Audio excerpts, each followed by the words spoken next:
Hello friends, welcome to I exam B. I am Sushil Tagade, ex manager Reserve Bank of India. और काफ़ी time हो गया इस format में आप मुझे देख रहे हैं। लेकिन चलो हमारे टॉपिक पे आते हैं। ये टॉपिक है आज के डेट में, बस इसी टॉपिक का डिस्कशन हो रहा है और लोग मुझे पूछ रहे हैं कि सर आप बताइए, आप बताइए, आप बताइए। देखो, अगर मेरे पास कुछ इन्फॉर्मेशन होता, कॉन्क्रीट इन्फॉर्मेशन, तो मैं आपको बता देता। लेकिन फिर आपको ये पता है कि मुझे कोई भी इन्फॉर्मेशन मिलता है तो मैं इमीडिएटली बता देता हूँ। और पिछले 10-12 साल में मैंने बहुत बार ये इंफॉर्मेशन बताया है और वो एग्जैक्ट बताया। ऐसा नहीं कि इसके आसपास रहेगा, उसके आसपास रहेगा, एग्जैक्ट मैंने बताया और वो सच हुआ है। अभी क्या है, वो कोई हमारा जो सोर्स होता है वो प्रेजेंट होता है, कभी नहीं होता है, तो इस टाइम पे नहीं है। लेकिन स्टिल बहुत डिमांड हो रही है। मैं कोई भी वीडियो अपलोड करता हूं तो उसके नीचे ये है कि वैकेंसी के बारे में बताइए। तो हम देखते हैं इसको कैसे टैकल करना है। और आप मुझे बताइए कमेंट सेक्शन में आप क्या करेंगे अगर ये सच में अगर ऐसे होता है तो। बस आपको अभी थोड़ा ही दिन है बचा हमारे लिए। जब 18 जुलाई को नोटिफिकेशन आ जाएगा तब आपको पता चल ही जाएगा। लेकिन क्या होता है ना, अनसर्टेनिटी में सारे लोग काम नहीं कर पाते, और जो लोग अनसर्टेन में काम नहीं कर पाते फिर वो आगे जाते ज्यादा जाते नहीं है। जिनका खुद पे कंट्रोल है वही लोग आगे जाते हैं। आप बोल रहे सर आप ये ज्ञान ज्ञान दे रहे, टॉपिक पे आइए। तो चलो टॉपिक पे यहाँ पे आते हैं। हमें क्या करना है वो भी हम यहाँ पर देखेंगे। तो अभी देखो, मैंने ना इसके बारे में 4 जून को बताया था आपको, ठीक है। लेकिन नहीं, मैंने इसके बारे में वीडियो नहीं बनाया, क्योंकि क्या होता है, आपका एक सोर्स होता है, प्राइमरी सोर्स। ऐसा सोर्स है कि वो सोर्स ने डायरेक्टली देखा, मतलब डायरेक्टली देख के मुझे बताया। लेकिन अभी जो सोर्स है वो थोड़ा सा, मतलब हमें अनरिलायबल नहीं कहूंगा, लेकिन उन्होंने किसी से सुना है, ठीक है। इसलिए मैंने ये वीडियो बनाया था कि 4 जून को देखिए कि यहाँ पर वैकेंसी 60 आएगी। करेक्ट, ये मैंने यहाँ पे बताया था कि ऐसा मुझे बहुत लोगों ने बताया हुआ है, तो मैंने आपको बता दिया। क्योंकि क्या होता है, फिर स्टूडेंट्स को लगता है भैया आप ना ऐसी न्यूज क्यों नहीं दे रहे। तो लेकिन जब तक मैं कंफर्म नहीं करता तो मैंने ऐसे ही बता दिया कि देखो भाई मुझे पता नहीं है, लेकिन ऐसे लोगों ने मुझे बताया। तो ये बहुत पहले, मतलब 30-40 दिन पहले मैंने ये बताया था। अब उसके बाद भी मैंने काफी लोगों से पूछा। देखो यहाँ पे मैंने ये नाम थोड़ा सा हटा दिया है। किसी ने कहा कि भाई एक, और ये सारे आरबीआई के बहुत बड़े बड़े लेवल के लोग। किसी ने कहा 140 से 145 के आसपास रहेगा। किसी ने कहा कि, मैंने ये नंबर हटा दिया क्योंकि वो एग्जैक्ट बता देंगे तो फिर वो पता चलेगा भाई किसने बताया। तो आप पकड़ लीजिए, किसी ने बताया कि 80 टू 89 के आसपास रहेगा। फिर दूसरे ने एक ने बताया कि ओवरऑल ये 90 के आसपास रहेगा। ओवरऑल मतलब generalist plus DPR plus DSi पकड़ के आप पकड़िए ये 90 से लेके 99 तक, क्योंकि एक सिंगल डिजिट मैंने हटाया है। और उनका ये कहना है कि जो जर्नलिस्ट की वैकेंसी होगी वो इसके बीच में रहेगी। 60 से पकड़ लीजिए आप, 60 से 69 के आसपास, करेक्ट। और बाकी में डीपीआर डीएसआई आएगा। अभी देखो इतनी लोग बात कर रहे हैं। कभी कभी क्या होता है ना, कोई भी न्यूज आती है ना, तो विदाउट कोई उसके पीछे रीजन है, कोई न्यूज ऐसी फैलती नहीं है। यानी कि इसमें कुछ तो भी दम है, ठीक है। कुछ तो भी इसमें दम है, क्योंकि ऐसे ही, मतलब धुआं कब निकलता है, जब आग लगी तभी धुआं निकलता है। यानी कि आग कहीं ना कहीं लगी है और उसका धुआं निकल रहा है। लेकिन भाई मुझे नहीं पता, इसलिए मैं कंफर्म नहीं बताता। क्योंकि आपको पता है बच्चे मुझे बहुत सुनते हैं, और फिर बाद में जब न्यूज सही होती है तो कोई भाई अच्छा नहीं कहता है। लेकिन थोड़ा भी आगे पीछे हो जाए तो लोग आ जाते हैं, क्योंकि ये बच्चे होते हैं, मतलब 20-22-25 साल के, तो इसलिए मैं उनको कंसिडर करता हूं। लेकिन ऐसा नहीं कि मैंने बोला नहीं इसके बारे में, बहुत बार बोला है, तब किसी ने बात नहीं की थी इसके बारे में। लेकिन मैं इसको कंफर्म क्यों नहीं किया, क्योंकि मुझे डायरेक्टली पता नहीं था। तो इसका मतलब है, आप पकड़ लीजिए, आप तो पकड़ लीजिए कि इसके आसपास ही रहेगा, ठीक है, आप पकड़ लीजिए। लेकिन मैं उसको कंफर्म नहीं कर रहा हूं। अभी आगे क्या करना, ये बहुत इंपॉर्टेंट है। अभी पता चल गया, चलो आप लिख लो कि अभी भाई इतने इतने सोर्स आ रहे हैं तो वैकेंसी 60 रहेगी। अभी आप बताओ क्या करेंगे आप। और बहुत मार्केट में ऐसा भी न्यूज है कि भाई सिर्फ ये एक साल नहीं है, उसके अगले साल भी 60 रहेगा, उसके अगले साल भी 60 रहेगा। तो अभी 60 रहेगा, तो जिसको ये 60 का नंबर हैंडल नहीं होता है उसको आरबीआई का प्रिपरेशन छोड़ देना है। परमानेंट के लिए तो छोड़ दो आरबीआई का एम।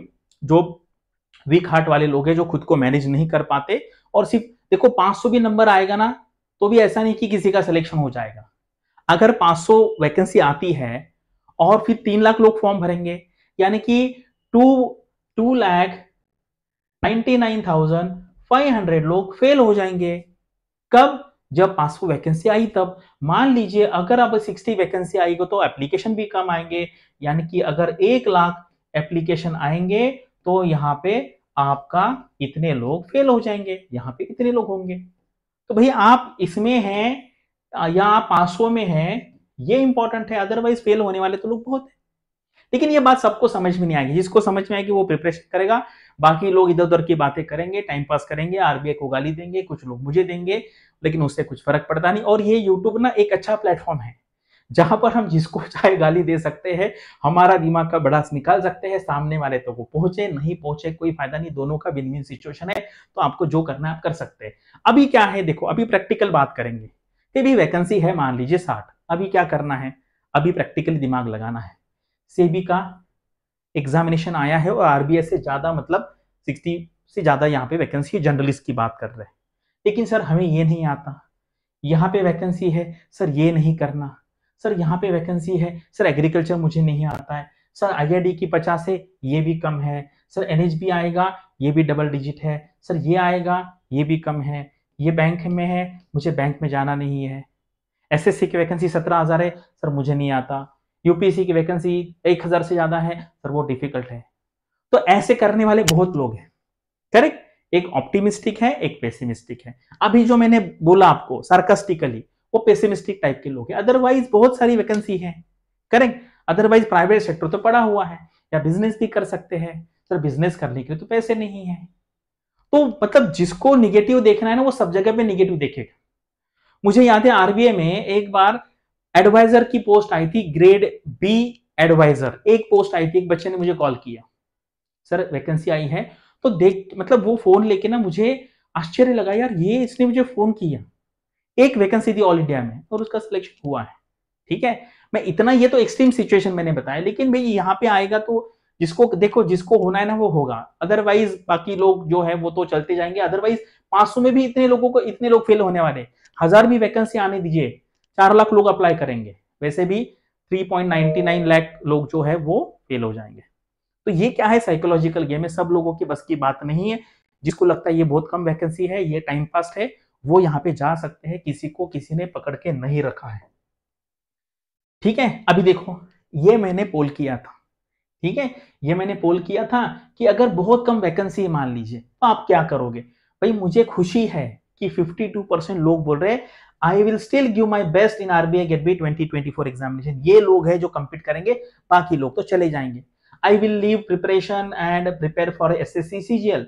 यहाँ पे 17,000 वैकेंसी है, लेकिन यहाँ पर अप्लाई करने वाले भी 10, 15, 20, 25, 30 लाख लोग हैं, करेक्ट। यहाँ पे अगर 20 लाख लोग अप्लाई करते हैं 20 लाख, तो यहाँ पे कितना है हमारा 19 लाख, और ये 83,000 जो लोग हैं वो फेल होने वाले हैं। वैकेंसी कितनी भी आने दीजिए, 10,000 वैकेंसी आने दीजिए, तो ये नंबर तो फेल वाले लोगों का रहेगा ही रहेगा। बस वो आपको अच्छा लगेगा भाई ये है फाइनली मेरा सिलेक्शन हो जाना चाहिए। फिर उसके बाद फिर कुछ लोग कहेंगे कि sir I will focus on SEBI grade A, कुछ लोग कहेंगे कि मैं नाबार्ड में फोकस करूंगा, कुछ लोग कहेंगे आई एम एम्प्लॉयड और मैं बैंकिंग के एग्जाम का प्रिपरेशन करूंगा, कुछ लोग कह रहे हैं मैं कैट का करूंगा, कुछ लोग कहेंगे I am a banker and मैं प्रमोशन का करूंगा। ये लोग है सर मुझे कुछ नहीं समझ में आ रहा है मैं क्या करूं, 1-on-1 काउंसलिंग है। इसमें से अभी ये देखो ये 2600 लोग हैं, इसमें से काफी सारे लोगों ने अब तक मैं 20-25 लोगों को काउंसलिंग कर भी चुका हूं।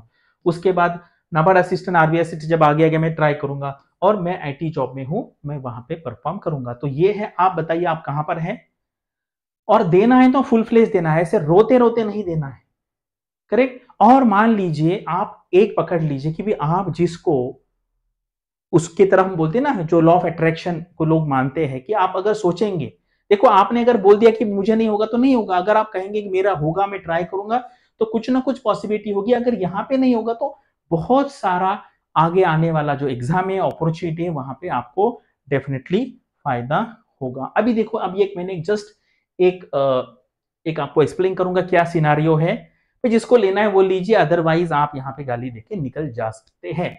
अभी देखिए ये है RBI grade B serious aspirant, ये इतने सारे, ठीक है। जैसे अभी अभी पोल में देखा, वो क्या मेरे मन का नहीं पोल का है, तो आधे लोग हैं जो करने वाले हैं, आधे नहीं करने वाले हैं। अभी यूपीएससी प्लस आरबीआई वाले हैं, यहाँ पे अभी वैकेंसी कम है तो ज्यादा लोग नहीं आएंगे, लेकिन आएंगे। और यहाँ पे ऐसा नहीं, अभी रिजल्ट आया है 14,500-15,000 लोग पास हुए आरबीआई यूपीएससी की प्रीलिम्स में, उसमें भी बहुत सारे लोग, उस दिन मैंने वर्कशॉप किया था उसमें काफी सारे लोग आए हैं, ठीक है। ये लोग ट्राई करेंगे। उसके बाद ये है एसएससी प्लस आरबीआई वाले कम करेंगे, इसलिए मैंने एरिया कम दिया क्योंकि एसएससी में इस बार ज्यादा वैकेंसी है, तो यहां से भी कम लोग आएंगे, यहां से कम लोग आएंगे, कैट से भी ज्यादा लोग नहीं आएंगे।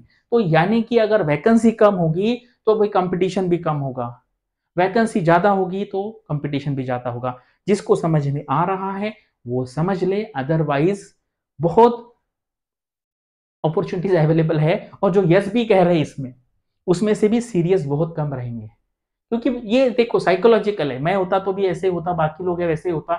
वैकेंसी कम है as compare to previous year, correct. Otherwise C P Joshi sir के टाइम पे 40 वैकेंसी भी थी, ठीक है। तो ये है, अभी मैं कितना भी समझाऊं, जिसको समझना है वो ऑलरेडी समझ चुका है। अगर आपको हमसे कोई इंफॉर्मेशन चाहिए तो आप यहाँ पे कॉल कर सकते हैं। कुछ लोग बोलेंगे भाई आके कोर्स के बारे में बताते रहते हैं, बेचते रहते हैं, भाई यही मेरा काम है, प्राइमरी काम ये मेरा है। हम 150 जो लोग हैं उनकी फैमिली चलाते हैं, ठीक है। आपको लेना है तो आप ले सकते हैं, नहीं लेना है तो नहीं ले सकते। ये आपकी लाइफ है और आप सोच सकते हैं क्या करना है, ठीक है। तो मैंने समझाया है इंडिविजुअली, ये समझाने के लिए आप बिलीव नहीं करेंगे। ये जो मैंने बताया यही बताने के लिए भाई मैं 20,000 रुपए लेता हूं, कितने 20,000, तो यहाँ पे फ्री में बोल रहा हूं, ठीक है। अदरवाइज पर्सनली मैं किसी को समझाता हूं तो वो मान लेता है। फ्री में तो क्या है, हमारा कुछ लगा नहीं ना कोई, इसलिए इसलिए देखो कोचिंग में भी क्या है ना, ये जो बाहर पढ़ाते वही लोग वहां पे कोचिंग में पढ़ाते, लेकिन जब हम वहां पे पैसे देते हैं तब हम वहां पे अच्छा देके ध्यान देके पढ़ते हो। तो ये मैंने आपको बता दिया है। वैकेंसी कम आएगी, इतने सारे लोग बोल रहे हैं, तो अभी आप क्या करेंगे, अभी 10-15 दिन है, टाइम वेस्ट करना है तो आप टाइम वेस्ट कर सकते हैं। अदरवाइज आगे बहुत सारी अपॉर्चुनिटीज है। डायलेमा में मत रहो, आज ही बता दो खुद को कि मुझे करना है या नहीं करना है तो छोड़ दो। और छोड़ना मतलब इस साल के नहीं, आपको आगे लाइफ टाइम के लिए आरबीआई का एम छोड़ना पड़ेगा। क्योंकि कुछ लोग बोल रहे हैं कम वैकेंसी आएंगी, भाई मुझे नहीं पता, लेकिन मैं आपको बोल रहा हूँ कि रियलिटी क्या है। वैकेंसी कितनी है इससे कुछ नहीं फर्क पड़ता, और मैं जो बोल रहा हूँ सब लोगों को समझ में नहीं आएगा। जिसको नहीं आएगा वो छोड़ दो, जिसको समझ में पढ़ाई के लिए लग जाइए। अदरवाइज 5 महीने की बात है, रिजल्ट जब आएगा मैं सक्सेस स्टोरी करूंगा और फिर आप उनका सक्सेस स्टोरी सुन लेना।